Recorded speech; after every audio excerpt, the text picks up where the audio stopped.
যুক্তরাষ্ট্রের president Donald Trump Iran যুদ্ধে পশ্চিমা মিত্রদের অংশগ্রহণ না করার কারণে চরম ক্ষোভ উগরে দিয়েছেন। তিনি জানিয়েছেন, মিত্ররা যদি পাশে না দাঁড়ায়, যুক্তরাষ্ট্র ন্যাটো থেকে বেরিয়ে যাওয়ার কথা ভাবছে। ট্রাম্পের দাবি, ন্যাটো থেকে বের হওয়ার জন্য তার কংগ্রেসের অনুমোদন প্রয়োজন নেই। ট্রাম্প মঙ্গলবার ওভাল অফিসে আয়ারল্যান্ডের প্রধানমন্ত্রী মিশেল মার্টিনের সঙ্গে বৈঠকের সময় সাংবাদিকদের বলেন, যুক্তরাষ্ট্র দীর্ঘদিন ন্যাটোকে সমর্থন দিয়েছে, তাই এখন ন্যাটো আমাদের সঙ্গে থাকা উচিত ছিল। তাদের অংশগ্রহণ না হওয়া হতাশাজনক ও অংশীদারিত্বের জন্য ক্ষতিকর।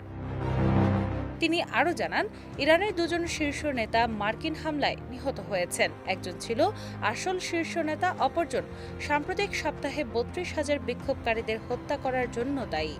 ট্রাম্প এই হত্যাকাণ্ডকে অশুভ ও নির্ধারিত লক্ষ্যভেদী হিসেবে উল্লেখ করেছেন। ইরান যুদ্ধের পরিপ্রেক্ষিতে ট্রাম্পের চীন সফরও পিছিয়ে গেছে। হরমুজ প্রণালীতে তেলবাহী জাহাজের নিরাপত্তা নিশ্চিত করতে বেইজিং এবং অন্যান্য বিশ্ব শক্তিকে সামরিক শক্তি ব্যবহারের জন্য চাপ দেওয়ার পরিকল্পনা ব্যর্থ হওয়ায় সফরটি এই মাসের শেষের পরিবর্তে আগামী ৫ থেকে ৬ সপ্তাহ পরে অনুষ্ঠিত হবে।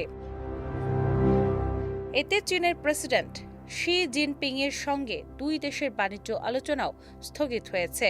বিশ্লেষকরা বলছেন, এটি দুই পরাশক্তির মধ্যে বাণিজ্য ও কূটনৈতিক সম্পর্ককে জটিল ও অনিশ্চিত করেছে।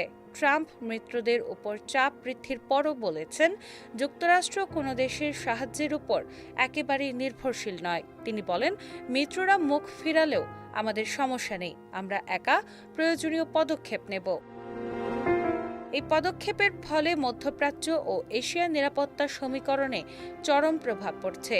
ন্যাটোর উপর হুমকি, চীনের সঙ্গে ভঙ্গুর বাণিজ্য আলোচনার স্থগিতকরণ এবং হরমুজ প্রণালীতে সামরিক উপস্থিতি বৃদ্ধির প্রভাব এশিয়া প্রশান্ত মহাসাগরীয় দেশগুলোর কূটনৈতিক ও সামরিক পরিকল্পনাকেও প্রভাবিত করছে। বিশ্লেষকরা মনে করছেন, ট্রাম্পের একক পদক্ষেপের ফলে যুক্তরাষ্ট্রের আন্তর্জাতিক কূটনৈতিক অবস্থান জটিল ও বিতর্কিত হয়ে উঠেছে। এর মধ্যে মধ্যপ্রাচ্যে যুদ্ধ চলতে থাকলে ইরান ও ইসরায়েল এবং মার্কিন মিত্রদের মধ্যে বিরোধ আরও তীব্র হতে পারে। দিনা ইসলাম, বাংলাবাজার পত্রিকা।